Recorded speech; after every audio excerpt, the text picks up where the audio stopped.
let me get started. Thank you very much. Good morning, good afternoon, good evening, everyone. It's a pleasure to be with you. And today I'm going to present to you the findings of a policy paper where we look at, we kind of look at what makes a transport corridor into an economic corridor to see what kind of design features of a transport corridor lead to wider economic benefits around that corridor. And to do this, we look at evidence from 3 international development organizations, the World Bank, ADB, and JICA. And in this context, we look at transport corridor projects that were appraised between 1991 and 2007. And just to sort of, put it out there, these are projects that span, several years, several decades, across continents, across countries. And so for us to do this, remote sensing data came in really handy given its geographic and time coverage. So let me start with the motivation. It's not a surprise. There's a multiplicity of transport corridor initiatives at the moment, and there's definitely more corridors than we have development aid to finance, right? And in this context, a lot of times these proposals are influenced by geopolitical considerations, which raises the risk of investing in white elephants. At the same time, for a corridor, what matters is not what happens around it, but rather what happens on it, but rather what happens around it, right? In terms of transformational impacts on the local economy and its area of influence. And there is a growing literature on the topic, but what I find is that a lot of times this literature looks at a single corridor to assess these impacts, whereas someone who's really interested in this issue from the policy perspective, who's an economist, but at the same time, a transport practitioner who's meeting with governments to design these corridors on the ground. What we really wanted to know is how do these benefits that we claim that these massive transport corridors that we develop, how do these benefits vary by the design of the project, by the implementation modalities that are used for the project. And this is sort of really the gap that we try to fill. And we fill it by looking across projects by these 3 international development organizations, and really using the variation in the design of these projects, in the implementation modalities of these projects, in the initial conditions that these projects were designed in, to try to understand how can we design these transport corridors in a way that they germinate local economic development or wider economic benefits around them. So just formally stating what we want to do. So we want to understand the relationship between the realization of wider economic benefits and the environment in which these transport corridors are designed and implemented. And here we wanted to look at 3 related questions. One is, what country characteristics help produce wider economic? And here we consider characteristics that we expect matter. So the size of the country, the level of the development of the country as measured by GDP per capita, whether the country is landlocked or not, the terrain in which the corridor is designed. So those are the 4 factors that we consider here. The second question that we look at is what design and implementation characteristics of the project could possibly help generate these wider economic benefits around the corridor. And here we consider 3 types of characteristics. No? So the first one in this context relates to the theory of change behind the project. So how well thought out is the project in terms of its linkages to catalyzing economic development within a country. So that's something that we measure using the theory of change for the project. The second aspect that we consider is something that comes up very commonly as we design these projects is, the role of the private sector. So how are we engaging with the private sector? And here we measure 2 aspects. The first is the level of consultation that was conducted with the private sector in designing these corridors. And the second is the level of private sector involvement. And what I mean by that is whether the private sector was involved in implementing or maintaining the transport corridor investment once it was created. And then the third aspect that we measure here is the degree of, or the nature of connectivity that was created. And so here we use several measures. The first is the degree of connectivity increase, whether an existing link was rehabilitated, whether an existing link was expanded, or whether it was a completely greenfield investment. Second, whether there was any investments made at the border. And third, whether the geographic scope of the corridor was localized, more regional, more national, or more international. So those are the kinds of project characteristics and design features that we look at. The third question that we want to look at is when is it the case that complementary policies and reforms, is it the case that having these complementary policies in place amplify the wider economic benefits of these transport corridors or not? And so these we measure using first a measure of degree of openness to trade within a country, and second, the incidence of a development policy reform prior to the appraisal of a project. So whether there were any like development policies that were changed or reforms that were initiated before a project was started on the ground. So these are the three questions that we're interested in looking at.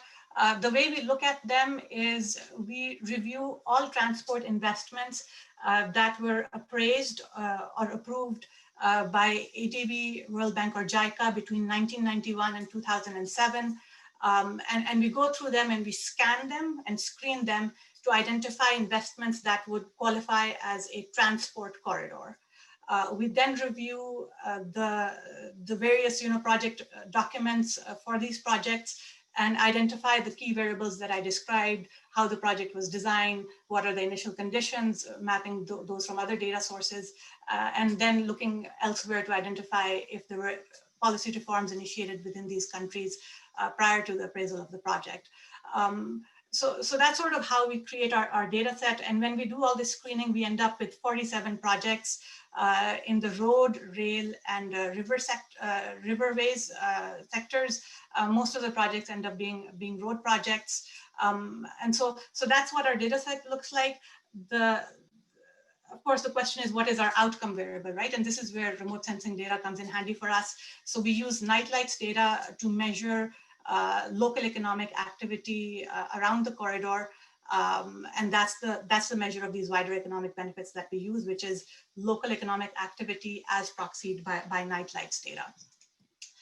So just quickly, how did we select our sample, right? So I was mentioning that we look through all these transport projects to identify transport corridor projects. And we do that using several criteria. The most important one is the one that I show here.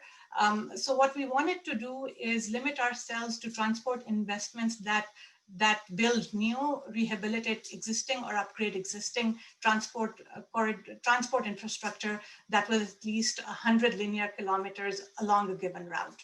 And so in the figure that you see on the slide, I've put some examples there. So for example, the corridor in red would definitely be considered linear kilometers, but so would the corridor in green. So the kilometers don't have to be contiguous, but they have to be along the same route. So red and green would be examples of linear kilometers, but the roads identified in blue, those wouldn't constitute linear kilometers. So that's sort of how we screened these projects to identify the 47 projects that form the universe of our analysis. So the second thing that I wanted to highlight is how we measure wider economic benefits. And so as I had mentioned, we use nighttime lights intensity to measure wider economic benefits as a proxy for human and economic activity. And here what we do is we look at our corridor and we draw these hexagons around the corridor, which were around 260 kilometer squares. And we sum up the night lights observed within these hexagons. And we create these sort of bands around each of our corridors, which is, has a radius of 100 kilometers around them. And so the unit of analysis that for us is then these hexagons and the sum of night lights that are observed within these hexagons. And then to these hexagons, we match up the various variables that we're interested in that we collected through the review of these 47 transport corridor investments. So just quickly, here's our empirical approach. We basically use a standard difference and differences approach where we look at differences across space as well as time. What we do is we compare these hexagons that are further away from the corridor to hexagons that are closer to the corridor as our treatment variable. And then we look at differences across time. So we look at night lights within these hexagons prior to the appraisal of a project, and compare them to night lights a few years after a project was completed. And just for reference, roughly a project of this magnitude would take around 6 to 7 years to implement. So that's sort of the time frame that we're looking at. We're looking at night lights, roughly over a decade apart. So that's our pre and that's our post, as well as treatment variables that we use. And then what we're interested in are these interaction terms, right? Beta 1, 3, beta 2, 3, beta 3, 3, which estimate how initial conditions, transport project design and characteristics, as well as complementary policies appear to be affecting the wider economic benefits as measured by our outcome variable, which is this night lights variable, N, that you see in this equation. So one thing I wanted to be super upfront about is that, this strategy suffers from several identification challenges, right? Some of them we're able to address and others we're not. So the two most major ones are, one, of course, is that the project corridor placement is endogenous. And so we try to address for this specific issue by excluding some of the nodes of the project. So oftentimes when you build a transport project, the idea is to connect two nodal cities or 2 or 3 nodal cities, or a port and a nodal city. So one of the things we try is that as a sensitivity, what we try is that we exclude these nodes from our analysis.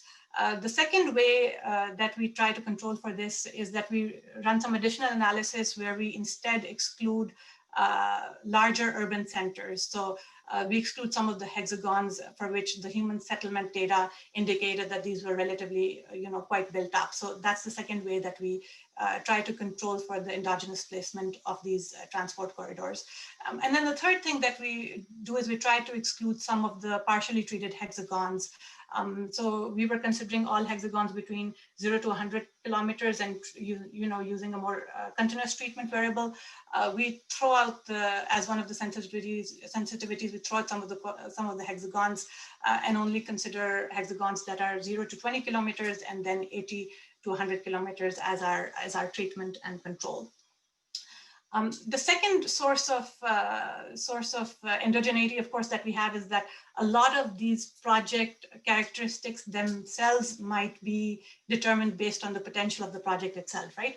And so that's not something we're able to correct for. And so please do take these results with several pinches of salt. But I think it's still an interesting issue to look at from a policy perspective, to sort of see what these associations look like in terms of project design, and the realization of wider economic benefits from these massive transport investments. So I'll present to you the results in sort of like 4 batches. So there's basically 4 major things that we see within our data. The first is that we find that the initial conditions that we looked at, right? Things that we thought mattered: landlockedness, the area of the country, the ruggedness of the terrain, or the level of economic development within the country. We found no demonstrable relationship between these initial conditions and the observation of these wider economic benefits as measured by night lights. And so this could mean 2 things, right? One, it could mean that these characteristics in fact don't matter in the realization of wider economic benefits, or it could also imply that when when World Bank, ADB, JICA, or other development partners design these corridors, they design them in a way that neutralize some of these, neutralize the differences that would have resulted from these initial conditions. The second thing that we found is that the theory of change of a project really matters, and so projects that were better thought through appeared to be generating more benefits as measured through night lights. And I think this is an interesting result because one of the things we always struggle with is having a more complicated project versus having which is also tends to be a more ambitious project. So the desire to simplify a project versus having a suitable level of ambition within the project. So theory of change for a project or the results chain really matters. Third, we found that development partners really need to revisit how they engage with the private sector. So we found that while consulting with the private sector seemed to lead to a higher realization of wider economic benefits, engaging the private sector in the maintenance or operation of these investments washed away a lot of these impacts. So I think that's something that requires a lot more inquiry to understand. And fourth, we found that at least in our case, we didn't find any association between policy reform and any discernible impact on wider economic benefits. This could possibly be because these policy reforms tend to have a more horizontal nature, so they impact the entire country, whether a transport corridor is built afterwards or not. And so because we're identified off of the partial impact, partial effects, so we're not seeing any results in that sense. So those were our 4 major results. Thank you very much for listening in. I'll stop here.